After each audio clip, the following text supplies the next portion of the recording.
Seharusnya kau ikuti nasihat mereka. Keras kepala. Apa akibatnya? Nih lihat, sudah jelek begini masih potong panting. Kau sih terlalu mengikuti jiwa mudamu yang menggebu-gebu dan kurang pertimbangan. Penuh gairah memang, tapi tak logis. Coba kalau dulu imajinasimu tak ngawang-ngawang,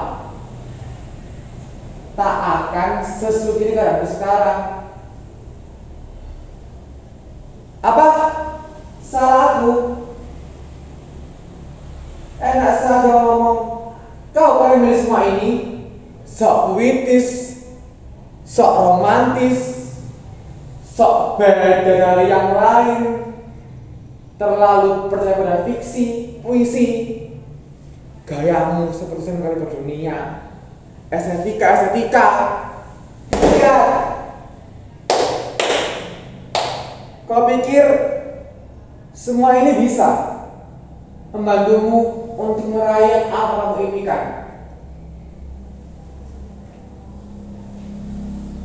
Coba kalau dulu sepatu teman-teman sekelasmu, berpikir dan bertindak sebagaimana anak yang waras pikirannya.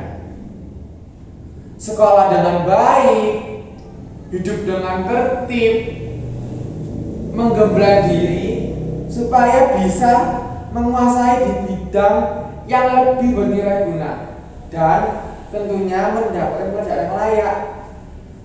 Kamu malah edan-edanan buat fiksi, puisi, halapret. Ini hasilnya. Menumpahkan ide, imajinasi, getar-getaran halus dari palung jiwa terdalam. Semua yang tak bisa direnyakan lagi, membayang-bayangi jiwamu dengan hayat, mengilhami, menginspirasi, membentuk watak, karakter yang mahalah.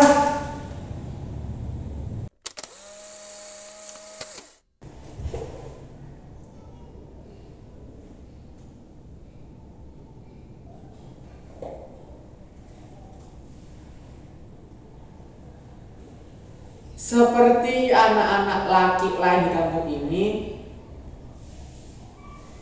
saya tidak tahu cerita istimewa apa yang saya miliki yang bisa saya bangga-banggakan selain cerita yang lumrah dan tak mengilhami siapapun.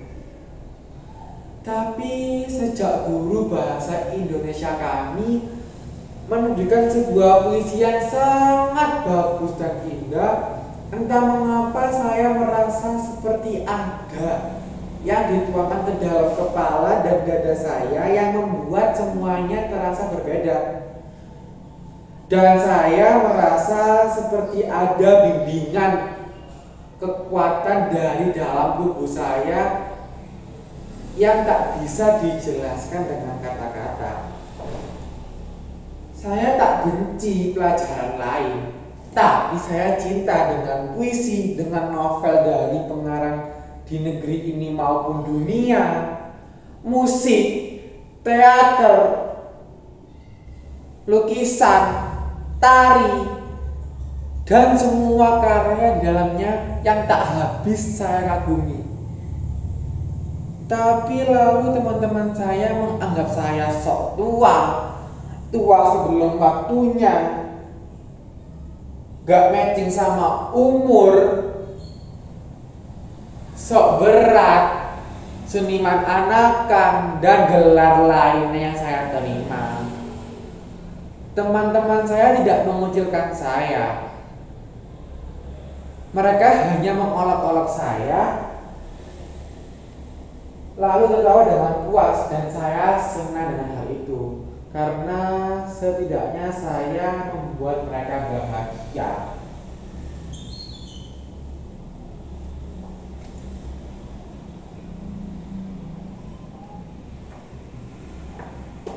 Apa? Aku yang mengacaukan hidupmu.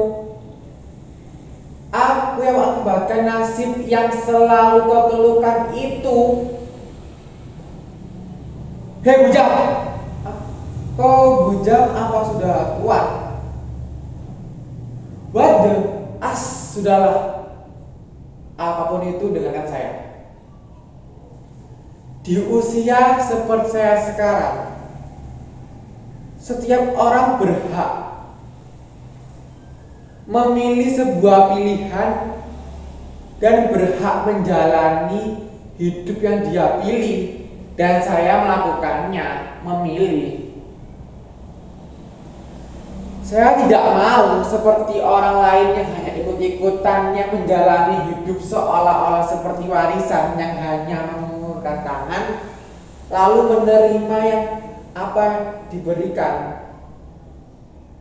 Tidak seperti itu saya. Kalau orang lain tidak memilih seperti saya, ya sudah, itu hak mereka dan itu sebuah pilihan. Dan kau jangan terus-menerus salahkan aku dengan pilihanku. Aku ingin jadi pengarang seniman.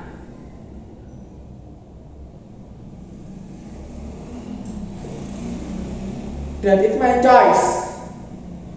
Dan kau jangan terus-menerus mendatangiku dan meminta untuk merubah pilihanku.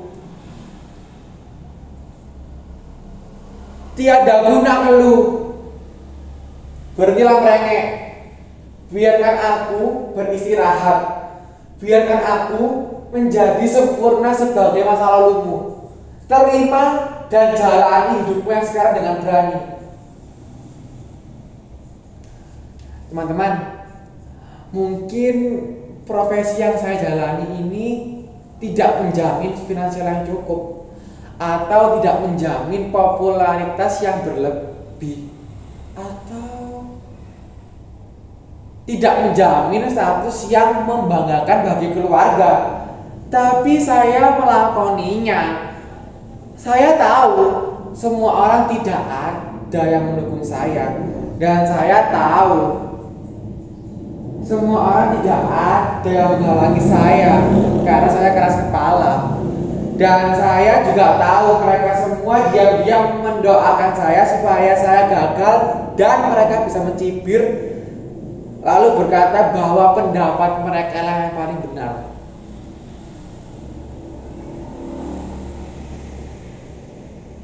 Kapok, kamu ngeyel, tuh rasakan keras kepala. Ya kan, Filipus? Bagaimanapun jadi PNS lebih baik. Terus bagaimana bisa kamu sukses? Siapa yang akan menolongmu ini sekarang? Mau jadi TNI Polri? Kamu sudah berumur. Apa? Ikut partai? Gak mungkin. Palingan kamu bagian hura-hura aja, atau buka bisnis. Kamu gak ada modal, Filipus. Pinjam uang di bank. Pakai apa? Pakai fiksi-fiksimu itu. Mustahil. Kamu sih terlalu sok tua, sok berat, terlalu liar. Kan enak, SMA lulus, sekolah sarjana, dapat gelar S1, lalu melamar kerja, dapat kerja, dan dapat gaji, lalu hidup dengan tenang, lalu mati masuk surga. Amin. Kau enggak, malah membaca novel, membuat puisi.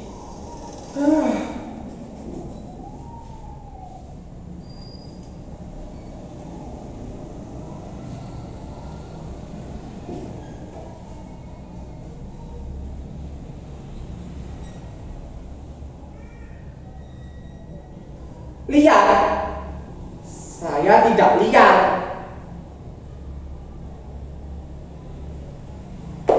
Saya hanya berpikiran luas dan saya tahu batasan-batasan.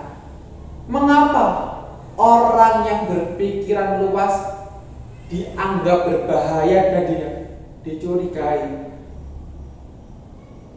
Mengapa seorang siswa SMA seperti saya yang memiliki pengetahuan yang ingin luas dianggap tidak mungkin?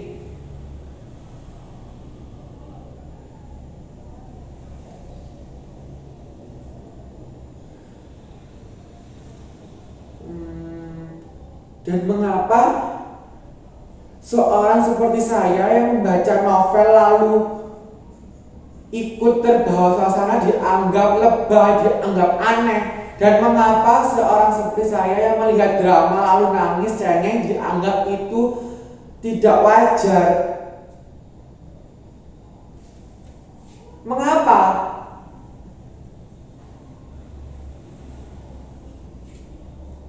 Mengapa cita-cita yang menurut saya benar itu harus sesuai dengan standar orang lain? Dan mengapa juga orang-orang yang tekun dan rajin belajar, yang sukses, yang menjadi Polri, TNI, pegawai bank, dan lain-lain dianggap lebih beruntung?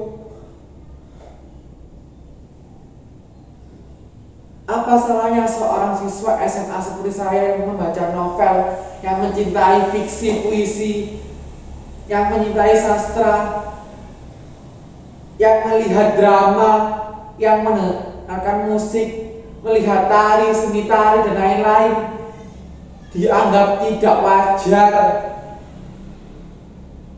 Padahal itu pilihan saya, itu mimpi saya.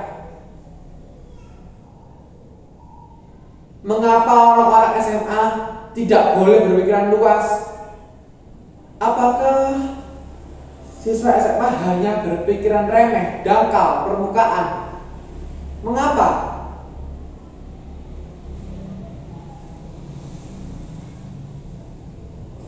Dan mengapa juga seorang seperti saya tidak boleh mengisi otak saya dengan fiksi, puisi, semua sastra? Kamu kira siswa SMA ini harus mengisi otaknya dengan ke kafe, PDKT, main TikTok dengan hal-hal yang penting yang menurutnya tidak penting juga?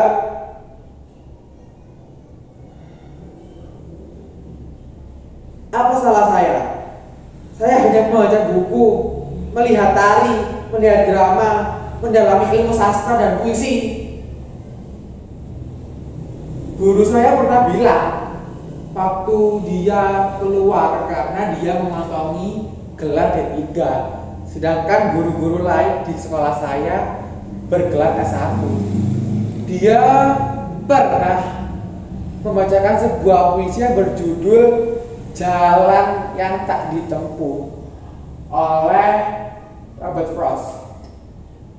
Lalu guru saya bilang intinya bahwa tentukan pilihanmu dan lakukan pilihanmu. Walaupun orang lain tidak pernah melihatnya, lakukanlah. Dan dengan kata-kata itu saya termotivasi dan saya merasa seperti saya bisa dan saya mampu dan saya berharap kalau saya bakal sukses ke depannya dan dapat hidup dengan tenang.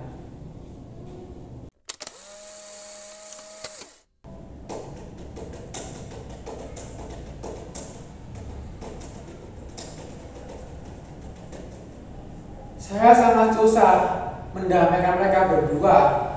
Mereka berdua terus-menerus bertengkar. Padahal cerita ini harus saya gariskan besok. Pihak penerbit sudah memberikan deadline. Mereka tahu seluruh anak-anak remaja di negeri ini membutuhkan bahan cerita yang dapat menginspirasi hidup mereka. Sebenarnya sejak 10 tahun terakhir saya kewalahan meladeni banyaknya permintaan dari pihak penerbit maupun pihak produser film yang tertarik akan masalah-masalah remaja. Mereka butuh sesuatu yang berbobot dan menginspirasi karena itu kekuatannya bersaing. Sebenarnya saya nggak kehabisan ide, makanya saya menulis dari kisah saya sendiri ke dalam cerita ini. Tapi malam ini saya sangat capek sekali. Saya akan menghargai kalian yang ingin memberikan ide untuk mengakhiri konflik ini dari dua tokoh dalam cerita ini. Tapi tunggu dulu.